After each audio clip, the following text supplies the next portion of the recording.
Hello, good afternoon. So, check natin yung ginawa nila dito sa upuan sa ilalim ng Century Tree. Ayan. So, hindi pa siya masyado malinis. So, eto pinalagyan ko siya ng nosing. Ayan. Isa rin ang nakakaganda yan.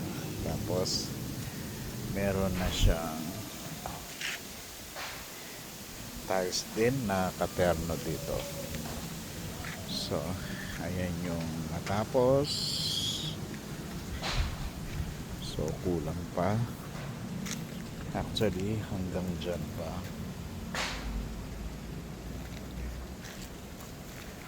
Ayan.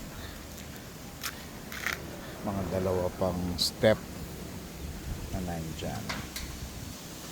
So, this is the Century. Yung lawis-wis ng kawayan. Ang ganda. Ayan.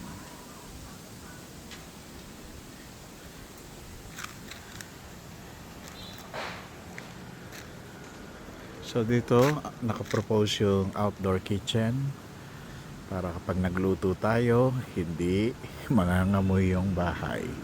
Especially yung tuyo, di ba? So this is open ng outdoor kitchen. And then dito sa area to, may kabana pang tatayo. And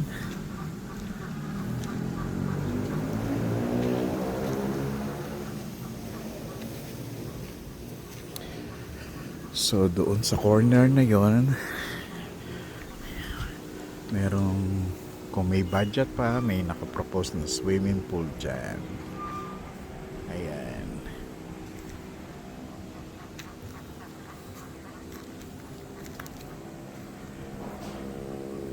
So, ayan. 100 years old na itong mga trees na ito. So, di ba? Ang ganda.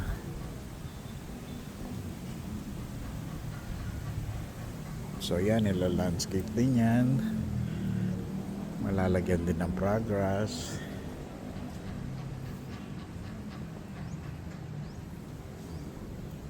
Marami nang makakaupo dyan sa dyan sa upuan na yan, sa ilalim ng acacia tree.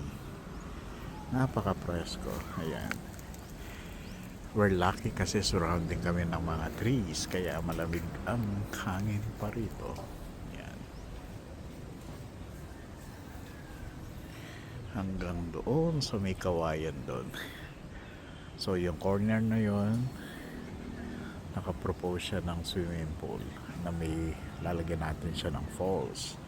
So dito, meron pang itatayong cabana dyan para na magko-coffee, magti-tea. So maganda rin ang tambayan dyan sa area na yan. So, ayan. Para ma-feel mo yung sa probinsya talaga.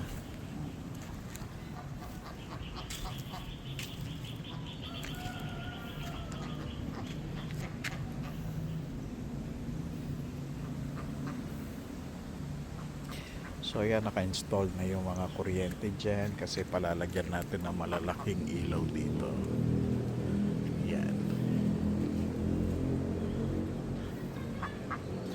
Alright, thank you for watching. This is Lance Leon and have a nice day.